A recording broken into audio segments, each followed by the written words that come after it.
Xander Bogaerts, yeah, he's not happy with the recent performances from the Padres. He said out loud that they should be beating the teams that they've been losing to, the Mets and the Phillies. Both of those teams have both been very underwhelming in 2023, and they faced off in a very important series. Freddie Freeman, I just want to say this right now. He made some history in yesterday's game against the Astros. He might be the most consistent hitter I have ever seen in my lifetime. All of that in today's MLB Recap, a series in which we recap every single game, almost every single day. And a reminder, if you're going to any baseball games anytime soon, use code Fuzzy on SeatGeek. Now, before we talk about the London series finale between the Cardinals and the Cubs, I got to talk about a 20-year-old, Eury Perez of the Marlins. He struck out 5 hitters in the first 3 innings against the Pirates, and remember, he's 20 years old. He can't even legally drink yet. Jonathan Davis, he charged up for a 415-foot solo home run, which was the only run allowed by Pittsburgh starting pitcher Johan Oviedo. That guy has incredibly nasty stuff as well. Eury, he ended up going 6 dominant innings. He struck out 9 on just 83 pitches. He has a 1.34 ERA and 54 strikeouts in his first 47 innings. Miami, they got one more run in the 8th, but they didn't need it. AJ Puck, he notched his 11th save of the season. The Marlins, they are 11 games over 500. All right, here we go. The Cubs and the Cardinals. Now, Chicago, they had themselves a nice English breakfast, and they were feeling really good early on. They went up 4 in the first inning after 2 doubles from Trey Mancini and Miguel Amaya, but the Cardinals, they were not going to go down easy. Brendan Donovan, he ripped a huge 2-run single in the second, and Jordan Walker, the 21-year-old, he tied it. He now has a 15-game hitting streak. He is so good. So that single ties it up at 4-4. Again, the hit streak is at 15 games. Goldie, he put the Cardinals out in front in the 4th, and Nolan Gorman's nightmare slump kind of ended. He went 2 for 3 with his first RBI in 2 weeks. Jordan Hicks, yes, he did allow a run, but he is one of the nastiest relief pitchers in baseball. He strikes out Seiya Suzuki to end the game, his 4th save of the year. The Cardinals, they pick up a W in London. They win 7-5 over the Cubs. So the Braves did actually stop the Reds' win streak of 12 games, but let's see if Cincinnati can get another win streak going. Sean Murphy and Marcell Ozuna, they both plated a few on some singles to give the Braves a solid 3-run lead after 3. Well, actually, I should say after the first 2.5 innings, because Cincy, they had a chance in the bottom half of the 3rd. And yeah, there you go. Spencer Steer and Matt McLain, they both roped some RBI doubles, with McLain's being a 2-run double. It stayed tied going into the 6th when Ronald, he hit a double and then stole third base. He now has 35 stolen bases. It's not even July yet. Austin Riley, he got on base via a walk, and Matt Olson, he belted him long and far. That 3-run home run now gives him 25 home runs on the season. He is tied with Shohei Ohtani. Also, I just want to mention his 25 home runs, best in the NL, 60 RBIs, best in the NL. He's not going to win the Triple Crown, though, because he's obviously not going to beat Luis Ariz in the batting average department. Rookie Matt McLain, he had a monster 4 extra base hit day. The kid is now hitting .325 with 20 extra base hits, a 141 OPS plus in his first 37 games. It just wasn't enough. Iglesias, he came in for his 12th save. The Reds, I mean, I hope that this doesn't start a cascade of misery because they've lost 2 in a row. I want them to be good so bad. That right there is a big game for the Brewers, who can get back to a half game back of first place if they get a W over Cleveland. That was a nice start. Josh Naylor, he's quietly hitting .291 with 10 home runs and 57 RBIs. He needs more love on the All-Star ballot, but here comes Christian Yelich and the Brew Crew. His RBI started a rally for the Brewers. Yelly now has 25 extra base hits, 17 stolen bases, and an almost 120 OPS plus on the season. Former Cleveland Guardian Owen Miller, he doubled in another, and Rowdy Tellez brings home another one. Now, Cleveland, they actually tagged Corbin Burns for 3 runs in the 6th, so they tie it at 4-all. But both bullpens, they were pretty stingy. They had 0 runs combined over the next 3 innings. Fans, now they're going to get some free baseball, but that one hurts. The former Guardian Owen Miller, he sealed Cleveland's fate. That go-ahead RBI double was all Milwaukee needed, as Elvis Peguero, he struck out 2 in the final frame. Milwaukee is back to a half game back of first place. They're just behind the Cincinnati Reds. Let's talk about a few other teams that are fighting for a first place spot right now. The Diamondbacks and the Giants, they were facing off yet again. Christian Walker and Jake McCarthy of the Snakes, they both clutched up for the starter Ryan Nelson, who, by the way, went to basic high school here in Las Vegas. I faced this kid when he was playing shortstop, so a lot has happened. I'm not playing baseball, and he is a major league starting pitcher. He threw 7 incredible innings. He only allowed 3 base hits. He struck out 6 on 89 pitches. Ketel Marte, his insane month of June continued with a monster 433-foot 2-run home run. He's hitting .333 with 11 extra base hits and 20 RBIs in the month of June. Now, the Giants did try to mount a comeback, but the rally was stopped dead in its tracks as a base running blunder from the rookie Blake Sabol kind of did them in. I mean, he thought about it got past Evan Longoria, so I can see where his thought process was going, but he turned into a sitting duck. Perdomo, he added an insurance run. It didn't really matter because Scott McGough, it just didn't really matter as Scott McGough, he converted his 6th save of the year, so the Diamondbacks, they beat the Giants 5-2. Now, before I update you guys on the full NL standings, I do want to show the Padres game. Let's see if they can avoid back-to-back losses and a series loss to the Washington Nationals. The Candyman can, Jeimer Candelario, his bounce-back season continues. He smoked his 10th home run. Mackenzie Gore, he pitched out of his mind against his former team. He struck out 9 Padres in just 5 innings. Mackenzie came out after the 5th inning, and Washington's offense, they poured it on for their starter. Meneses and Lane Thomas made it 4 runs, and Jeimer, his 2nd RBI extra base hit turned into a kind of a blowout, not gonna lie. He now has 36 extra base hits and a 124 OPS plus with amazing defense at 3rd. One more 2-run double off the bat of Meneses made it an 8th spot in front of almost 42,000 Padre fans. They were not happy. The Padres are 4 games under 500. They're 9.5 games back in first place, and Xander Bogaerts, he kind of called out not only himself, but his teammates as well. They need to beat teams like the Nationals. They got to get back into it. So let me know in the comments down below, who do you think has been the most disappointing team in baseball? The Mets, the Padres, or the Cardinals? Maybe you could throw in the Yankees, but they've had so many injuries, I don't know if that counts. Another very disappointing team we have to talk about, the Phillies, and they were facing off against another disappointing team, the Mets. So let's see what the Mets have in store for us.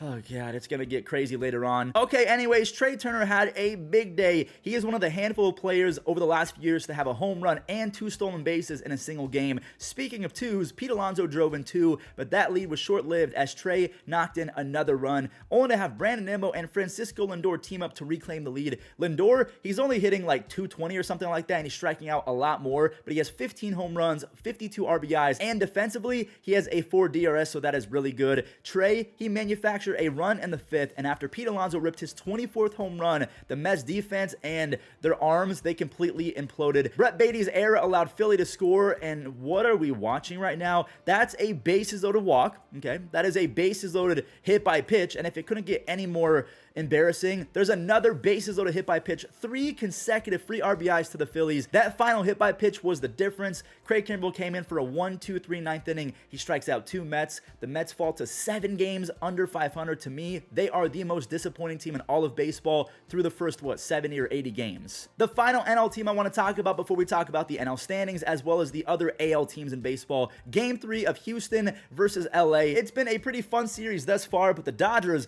they've won the first 2 games by a grand total of 2 runs. Another 1-run game in this one. Mookie, another leadoff home run. He's got 19 home runs on the season. The Houston Astros, they know a thing or two about hitting home runs. There's one from Jeremy Pena. He ends a 21-game homerless streak, and then Jose Abreu, he popped off for a huge 2-run tater as well. Rookie Hunter Brown, he carved his way to a stupid stat line. He held the Dodgers to 1 earned run over 6 innings. He punched out 7. He allowed just 3 base hits the entire day. Things were looking really good when Rafael Montero happened, and I'm sure Astros fans will tell you they knew that this was probably going to happen. There's an RBI double from Freddie Freeman, his 2,000th base hit. He is one of 22 players in Major League Baseball history to have 2,000 hits and I think 300 home runs through their age 33 season. And then that's a fat yikes right there. Will Smith, he tied it on his 12th home run. He has a career 132 OPS plus as a catcher. Both teams, they traded a run in the 10th, so we head to the 11th, where Bregman's sac fly was ultimately the backbreaker. LA, they couldn't muster another comeback, so the Astros, they do pick up a game. They win 6-5. So if you guys take a look at the standings in the National League, we have these standings in the West. The Diamondbacks are still ahead of the Giants. In the Central, you have the Cardinals barely ahead of the Brewers. The Pirates are severely floundering, and I'm hearing reports that they could be shipping Andrew McCutchen. And then if we take a look at the NL East, obviously the Braves are out in front, but shout out to the Marlins. They're looking really good in the Phillies. I mean, I don't know if they're going to make the comeback. What about the Mets? You guys have to let me know your thoughts on these standings because they're kind of all over the place. Now, this is a crazy sentence to say out loud. The Angels outscored the Rockies by 20 runs in this series, and they lost the series. They only won 1 of 3 games, and they won that one by 24 runs. 2 sac flies put the Rockies up by a few, and rookie Ezequiel Tovar, he ripped a solo shot in the 5th. He's hitting .330 with 12 extra base hits over his last 23 games. The Halos, they fought back in the 6th, but Tovar, he drove in another run, this time on a single in the bottom of the 7th. That ended up being a huge run because Moniak, he just can't stop hitting extra base hits. He has 5 extra base hits over his last 2 games. He's basically hitting .340 on the season, but like I mentioned, the Angels, they lost this game, they lost the series, they fall to a half game back of the Astros, and they really need Texas to lose this next game. The Angels are going to have to rely on the Yankees to pick up a W. youth, so it's not the most ideal situation, but let's get into it.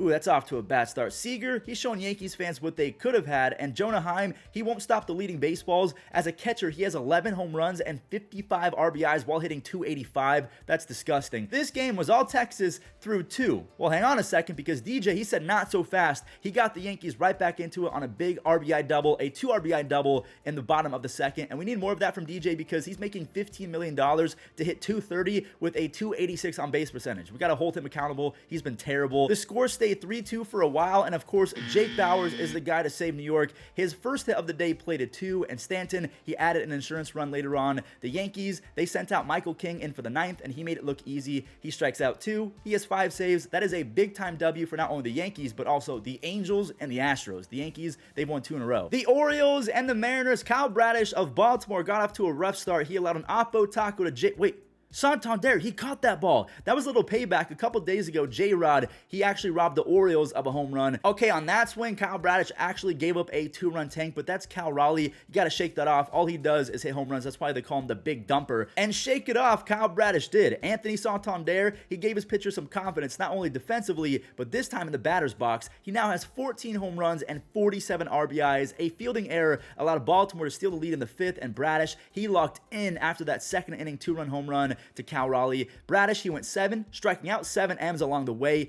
Felix Bautista, he struck out multiple hitters again. He got all 3 outs via the strikeout. He now has 21 saves, a 1.23 ERA, and a ridiculous 18.2 strikeouts per 9. He right now is having one of the best first halves for any relief pitcher in the history of baseball. All right, this was an absolute beatdown, so let's just go ahead and deep dive into it. The Jays and the A's. George Springer now has 55 career leadoff home runs, which officially puts him in 2nd place all time in leadoff home runs, just behind Ricky Henderson. Toronto, they scored a bunch on some bad baseball from Oakland, and Yusei Kikuchi, he has been dealing as of late. He went 7 strong against the A's. He struck out 8 while allowing just 2 base hits. He has a 2.4 ERA and a near 10.5 strikeouts per 9 over his last 6 starts. The Blue Jays, they got 2 more runs on a double from Espinal, 1 more after Bo Bichette found a hole, and looky here. Kevin Biggio, he barreled up a 3-run home run. The Jays are now up 12-1. He's got a 141 OPS plus over his last 44 at-bats. That is really good. The A's have been outscored by 224 runs. That is worse than baseball by over 100. The Rays and the Royals. Tampa Bay is trying to not lose a series against Kansas City.